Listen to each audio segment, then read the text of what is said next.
Okay, so welcome to Bantador. How are you today? Today I'm so busy. I'm have I have a joy cooking class. Oh, for Cooking what? Free? It's free? free is free. Really? Cooking class. So, what dish that you learn to cook? I learn China food. Oh, Chinese food. Chinese, yeah, Chinese. Name sủi cảo, Dumpling. dumpling. Yeah, dumpling. Make it up with Chinese like dumpling. Is it very hard to make a dumpling? It's very hard. Làm lăn bột.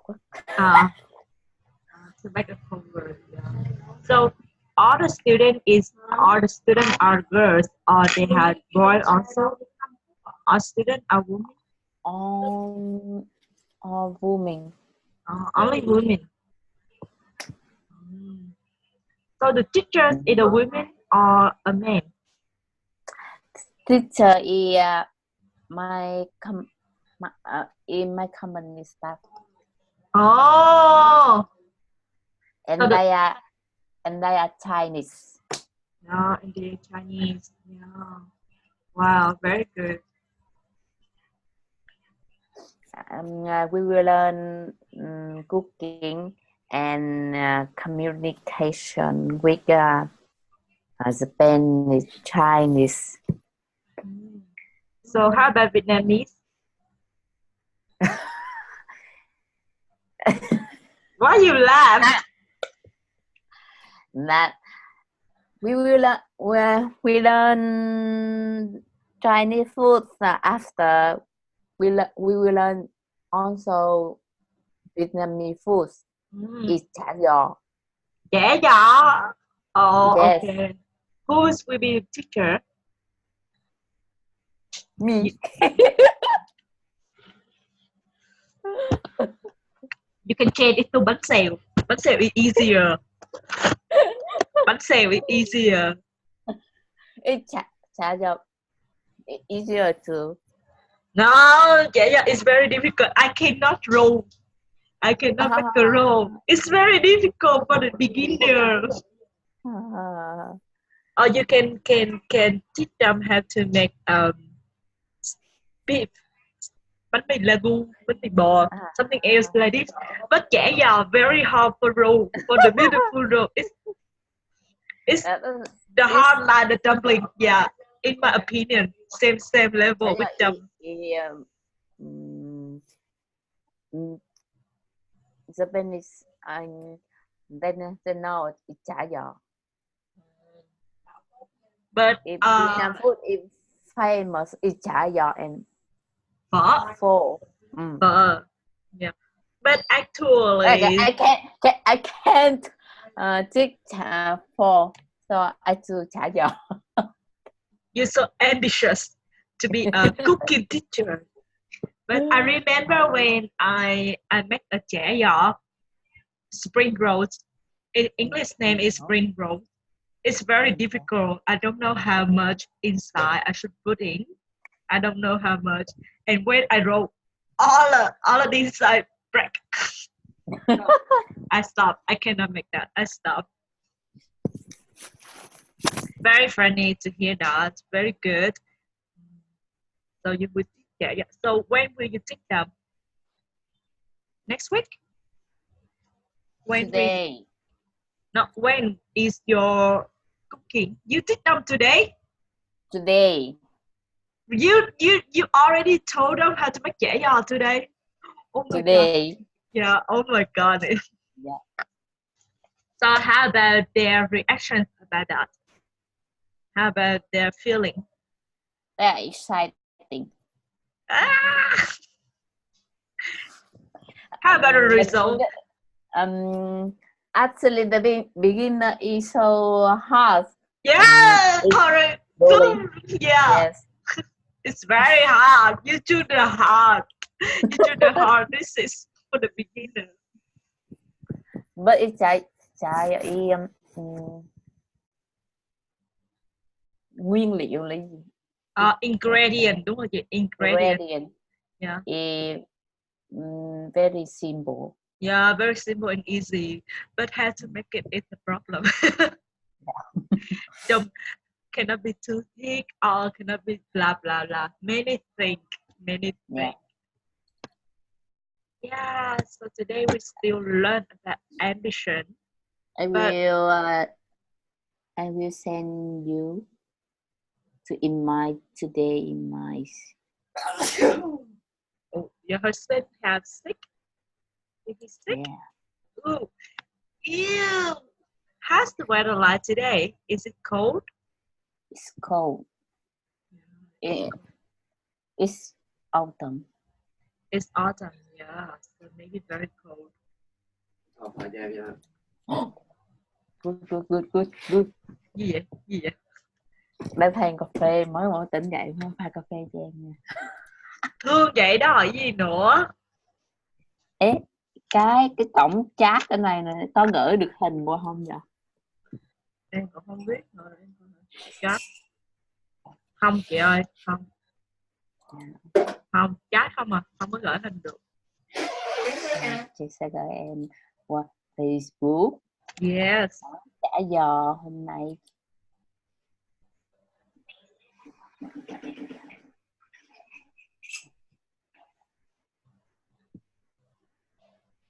Let me see.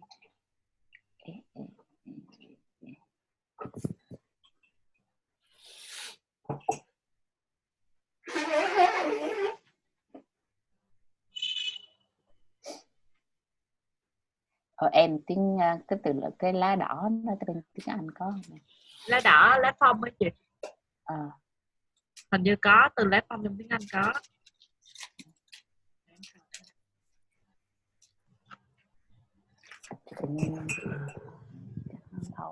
Maple leaf chị biết cái maple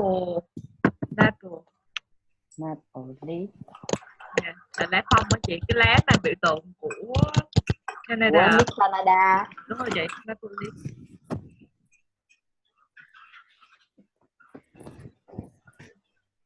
Đến tới mùa của nó rồi. Trời đẹp lắm luôn á. Chắc giữa tháng 11 là đi chụp hình ngắm họ, đi chụp hình. Có hình chị. Trời ơi, ngon vậy chị. Sao mọi người hình mờ quá, không biết mọi người làm ngon hay không. Hình như có một bạn Việt Nam đúng không? Có, cái bạn áo vàng ở Việt Nam đó. Em nhìn lại biết liền luôn. Để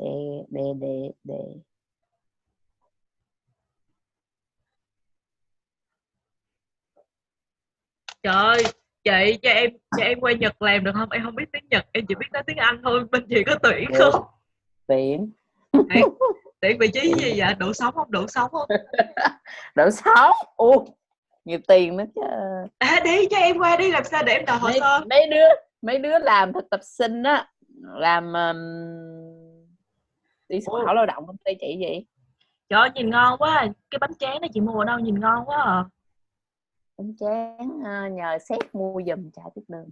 Không mua ở đâu, ở dưới mấy cái tiệm, mấy cái Ion á. Không, trong Ion á, chứ không phải người Việt, tiệm người Việt một. Nói chung cũng được, cũng được. Nguyên vật liệu nó, mà cái đều nguyên vật liệu xong, lấy xong rồi làm hết trơn hết trọi, cái có đồ mà trang trí. Em thấy trang trí gì cũng sáng tạo mà. Chị không có đồ gì trang trí cả. Không ai nghĩ ra cấm chỉ ra cũng mắc cười chứ bộ. Đồ quét nước tương làm như bác thực triết không bằng á. Cái quét nước tương nó nghệ thuật đó. Dạ thật quá. Chạy gợi job đi studio cho em để em qua em làm nha chị. Trời ơi. Nhưng mà em thật sự là không biết tiếng Nhật thì em có thể làm được không? Qua đó giờ học. Thực tập sinh nó xuất khẩu lao động á, có biết cần gì biết tiếng. Rồi đủ sống luôn hả? Dạ, mấy đứa nó làm tháng xong tiêu pha xong nó gơ 30 triệu tháng đó. Công ty chị trả lương cao vậy? Mà nhà hả? Nhà công ty thì đẹp mê hồn trận luôn. Em nhìn thấy cái phòng này cũng đẹp. Trời, em đi chị quên xuất không. Đúng không? Cái phòng này là phòng chị thuê khác, còn kia là ký túc xá của công ty cũng là nó xây đẹp lắm. Rồi được rồi chị, để chị chờ em thông tin để em qua em ứng tuyển cho. Em sẽ lôi kéo. Tháng như 30 triệu cũng được. Được mà, tháng mà dư 30 triệu về gửi má em khỏi căn nhà. Qua đã biết đâu hốt được anh nào người Nhật nữa sao? Trời ơi, không chừng có đại học có bằng tiền cái nó cho ở đây luôn. Ok, thôi mình quay lại việc học chị. Thôi ơi, tỉnh ngủ hả? Rồi ok. Rồi bắt đầu nghe clip ha. Clip Hôm qua chị nghe thử. Nhanh quá, nó nhanh đúng không? Bây giờ em sẽ chỉnh cho nó chậm lại một xíu chị nha. Nó hay mà nó nhanh quá, xong rồi chị bị ngủ. Xong tới dài lần đó.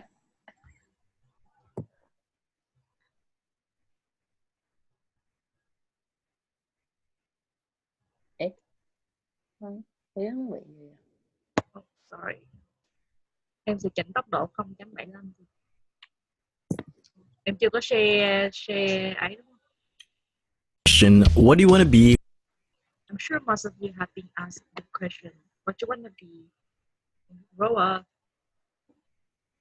Chắc thằng đọc cũng đọc hay. When you grow up. And I'm sure half of you have replied with hot and famous, of course, but later realizing that maybe the world isn't ready for your hotness and that maybe you should reconsider something else. What's worse is that you've probably been asked that very question as early as when you were maybe 5 years old. I remember being 5 and being asked that, and when you were that age, let's be honest, you were probably only exposed to a select few jobs. A police officer, a firefighter, an astronaut, a doctor, a princess. I wanted to be a princess, but I figured the world wasn't ready for that, so I said I wanted to be a teacher. As a kid, I thought teachers were an elite level of humans who possessed infinite knowledge. They just know everything there is to know. I wanted their intelligence. I respected them, and I still do.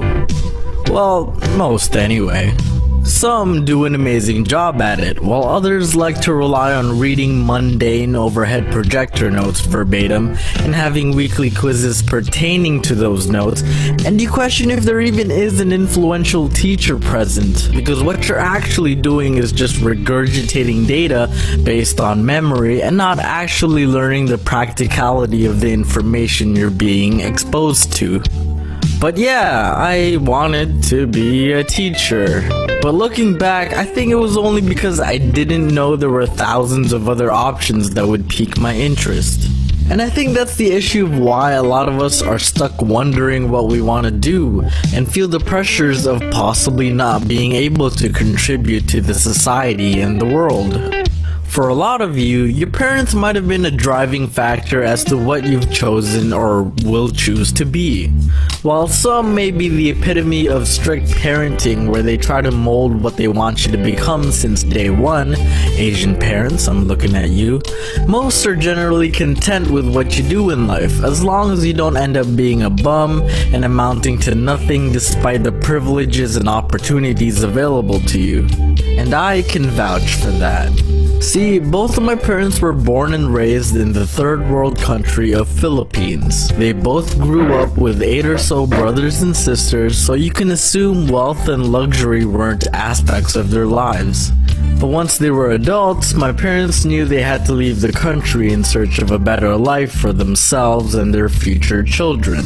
I've mentioned before that I lived in Saudi Arabia for a few years, but that was just a stepping stone for moving to Canada. Actually, my parents were deciding between Canada and Australia, and they chose the former. Can you imagine an Aussie domics? Here's my attempt at offending the Australian accent. Crikey, that bum! A bloody good thing I reckon, mate! Sorry. But yeah, we moved to Canada.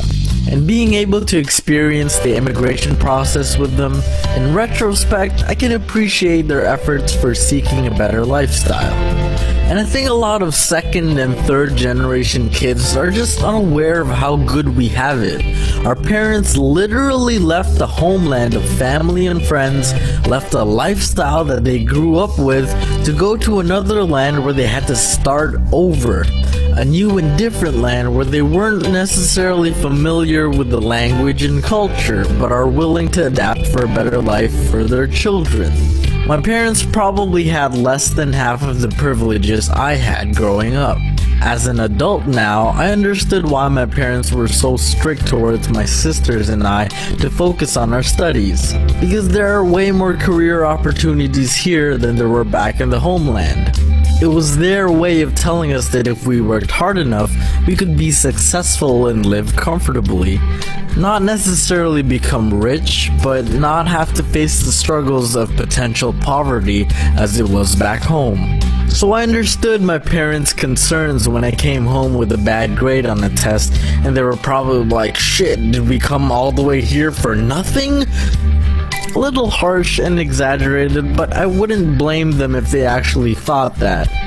A little self-awareness for y'all who think your parents don't love ya.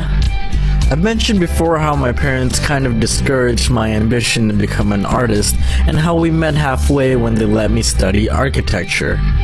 It seemed unfair at the time, yes, but I understood their perspective and preconceived notion of the starving artist. Dù đã chậm nhưng mà em nghe em cũng không bắt kịp, bởi vì không nghe được.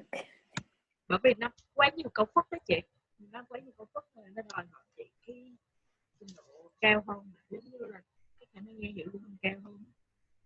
Có nhiều câu phức quá nên là mình sẽ ví dụ như những cái câu phức như là, đặc biệt là cái phần mà về teacher, cái đoạn mà some do an amazing job á, while others rely on creating maintain overhead project are not verbatim. Nó đọc cực kỳ nhanh. Mà nó lại là một câu phức nữa nên là em cũng không nghe kịp này luôn. Ok, đoạn này hôm qua mình chưa có đọc. Đầu tiên đọc từ mới trước chị. Privilege. Privilege. Privilege. Yeah. Street. Street. Street. Career. Career. Career. Career. Yeah. Homeland. Mm-hmm. Struggle. Yeah, struggles. Potential.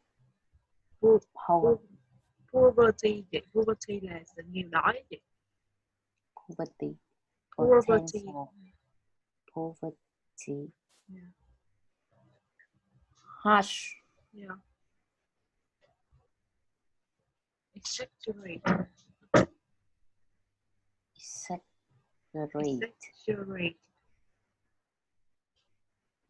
Exaggerate. Exaggerate. Exaggerate. Exaggerate. Exaggerate. Exaggerate. Exaggerate. Đúng không chị? X A G mình đọc là that. That. Còn E chữ G E R đọc là the rate. The rate. Yeah, exaggerate. Exaggerate. Đúng rồi chị. Exaggerate. Exaggerate. Đúng rồi chị. Self awareness. Chính xác. Discourage. Discourage. Discourage.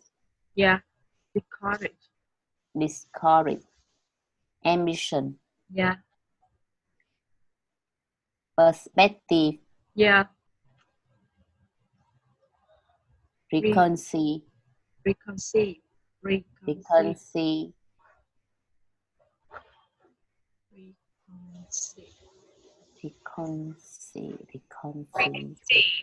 Reconcile. Reconcile. Reconcile có nghĩa là suy nghĩ, nhận thức. Reconcile. Yeah. Privilege có nghĩa là gì chị? Hình mẫu. Đánh bây giờ. Privilege. Sở hữu. Kiểu giống như là privilege and opportunity. Privilege có nghĩa là những cái opportunity, cơ hội. Privilege, lợi thế của chị. Còn hình mẫu là từ nè, epitome.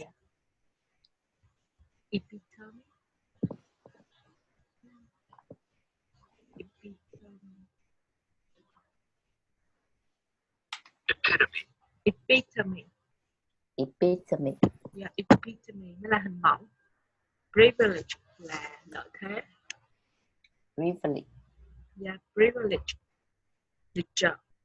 Privilege. Okay. If that's one for me, please. My parents probably had less than half of the privilege I have growing up. As an adult now, I understand why my parents were so strict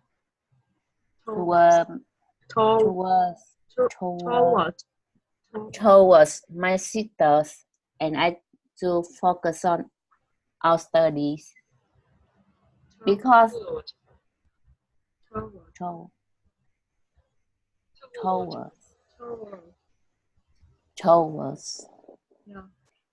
because there were more area opportunity here. Then they were back in the homeland. Career. Yeah, còn care là đứng riêng không có chữ e, rồi phía sau là care là động từ, còn cái từ mà về sự nghiệp đó là career. Because there were more career opportunities here, then they were back in the homeland. It's well their way of telling us that if we work hard enough, we could be successful and live comfortably. Ông không chữ the, comfortable á, chị nhớ hôm bữa em nói không? Comfortable là mình không có đọc vậy, bây giờ cái đọc lịch cũ rồi, bây giờ mình đọc cách mới là comfortable. Comfortable. Yeah, comfortable, like comfortably. Yeah. Comfortably. Yeah, comfortably. We could be successful and live comfortably, not necessarily become rich, but not have to face the struggle of potential poverty as it were back home. Poverty.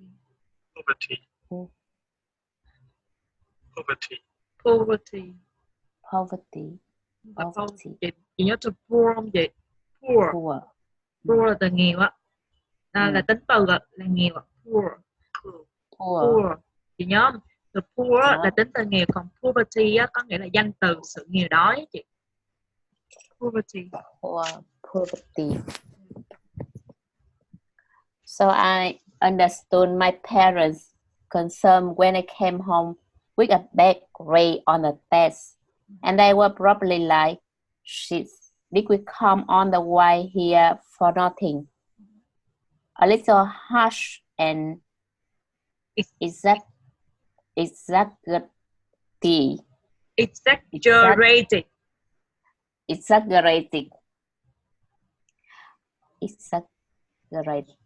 Yeah, a little harsh and exaggerated. But I could blame them if they actually told that.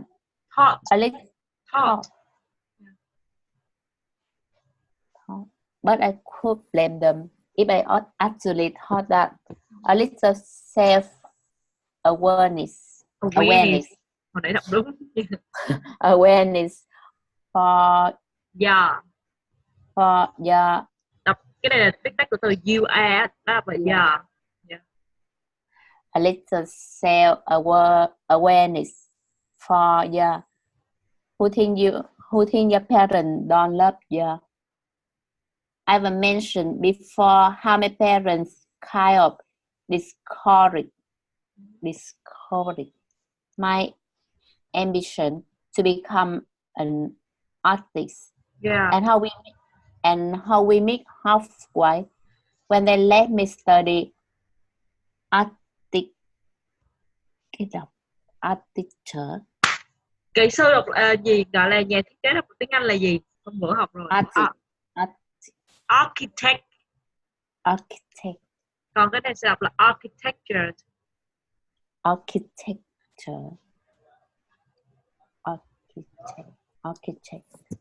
Architecture là ngành thiết kế chị.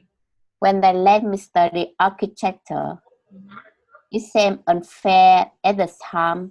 Yes, but I understood their perspective and recursive notion of the starving artist. Yeah. Sim. S-A-M đọc là sim. It's sim. Yeah, sim. Không phải là same mà là sim. Sim. Yeah. Career opportunity. Career opportunity. Yeah, career opportunity. Potential poverty. Potential poverty. Yeah. Cái này gì? Harsh. Yeah. Exaggerated. Exaggerated. Yeah, exaggerated. Harsh có nghĩa là khó khăn. Còn exaggerated. Harsh. Hát thì cũng là khó khăn à? Yeah, nó kiểu là khắc nghiệt đó chị. Harsh. Khó nghe, khó chịu, khắc nghiệt đó chị. Harsh. Còn exaggerated có nghĩa là phóng đại. Yeah. Exaggerated là phóng đại. Còn cái này là thought. Yeah, thought. Yeah. Discourage. Đúng ha, discourage. Yeah, discourage. Chữ G, A-G-E. Yeah. A-G-E chị phải đọc có bằng giờ phía sau. Discourage. Yeah. Okay, let's ask you some questions. Okay, so what do half of us say when being asked about the future job? Câu này dịch từ tiếng Việt có nghĩa là gì chị? Câu hỏi này nè. Hơn nữa chúng ta sẽ nói gì khi bị hỏi về công việc trong tương lai? Đúng rồi chị. Con nhỏ kia nó trả lời là nóng bỏng và nổi tiếng. Hotter and famous. Correct. Hot and famous. So, what were the jobs that the author knew when he was 5?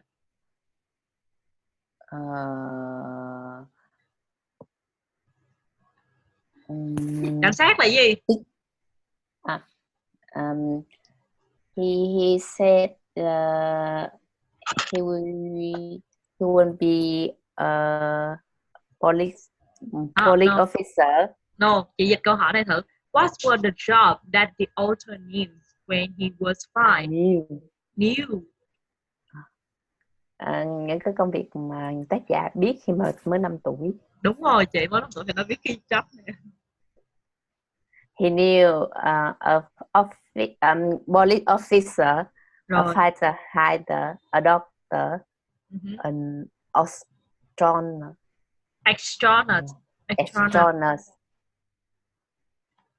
Rồi con nhỏ, rồi cái hình đó bọn cái đồng nó làm gì là gì? Hả? Princess. And the last and teacher. Yes, correct. Okay, so did the author admire teaching job? Admire the teaching job. Admire nghĩa là gì?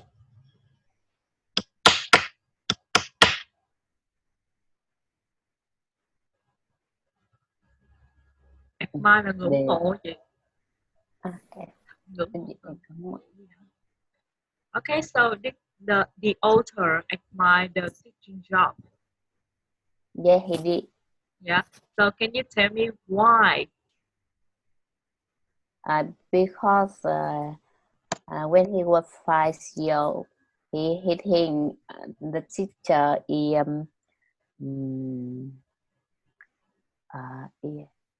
Cái level gì của at light of elite. human. Yeah, elite level of human. The teacher know everything.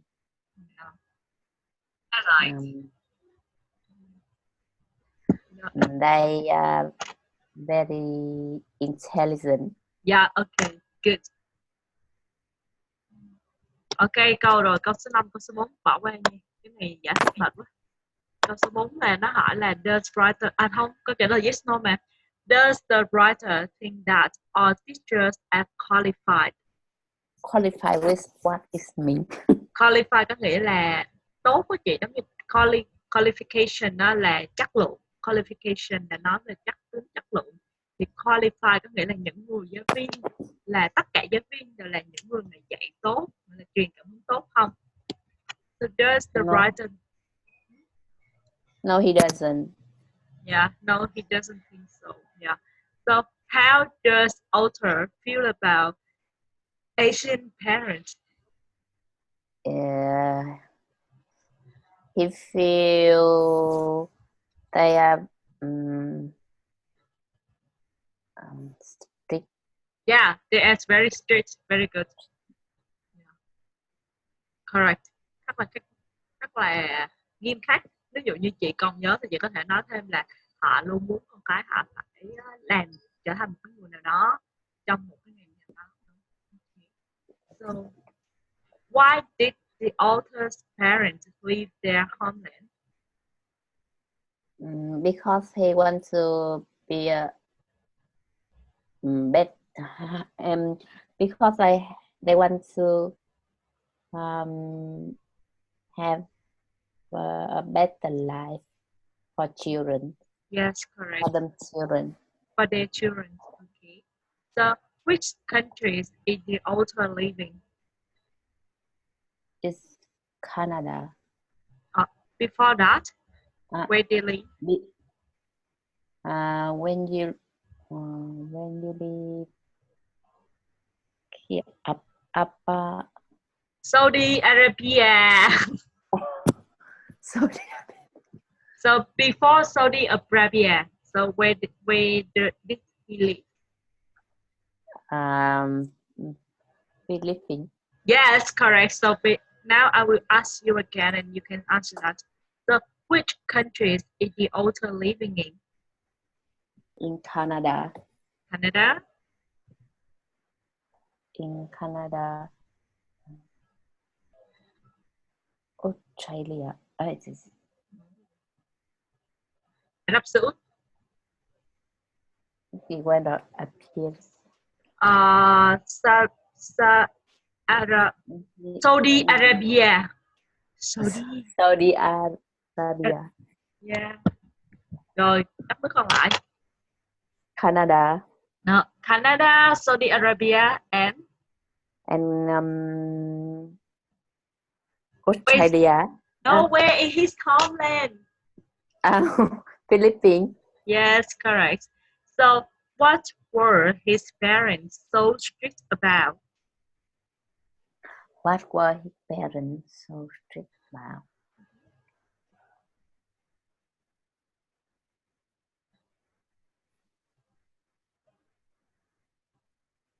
Ba bác của thằng này thì khó tính về chuyện gì?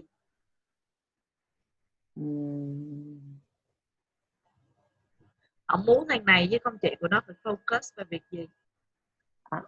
Our study. Yes, correct. They're very strict on study. So, did the author always do great at school? Mm, no, he didn't. Yes, no, he didn't. Sometimes he get the D. So, the number 10, which major did the author study in college? Colleague. In archi- archi- Architecture. architecture. Why you forget this one? Architecture. Architecture. Okay, so does your parents affect your choice in life? No, they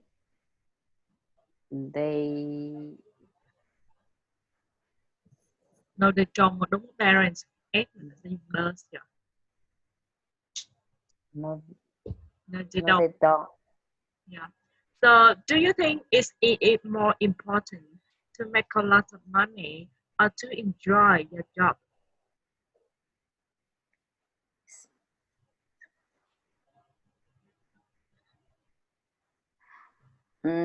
I think it's I think enjoy your job is important, but if my job have a lot of money, so because of money, I will enjoy my job. Okay, okay, I understand. Okay, okay. So, do you think people have to go to university to get a job?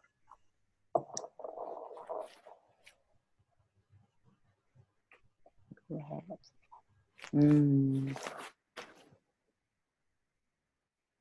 Actually, nowadays, go to university is not important. They can get a job.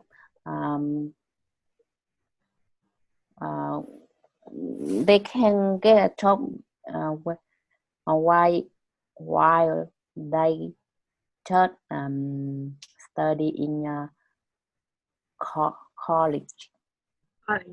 Yeah. Okay. Sau câu số 5 nha, câu số 4 không cần nghe bởi vì chị nói là chỉ cần công việc nhiều tiền là chị cũng thấy vui rồi. So câu số 5. What are the differences between a greedy man and an ambitious man? So greedy có nghĩa là tham lam với chị, ambitious là tham vọng. Thì what are the differences?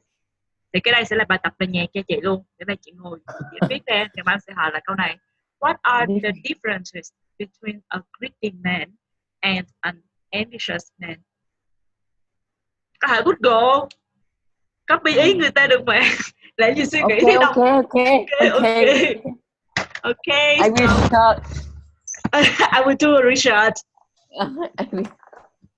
Okay, so bye bye. See you tomorrow. Good night. Thank you. Good night. Tại Diệp Tịnh ngủ, cảm ơn. Ngủ luôn đến sáng. Trời tội với trời. Bye bye chị. Bye bye. Yeah. Good night.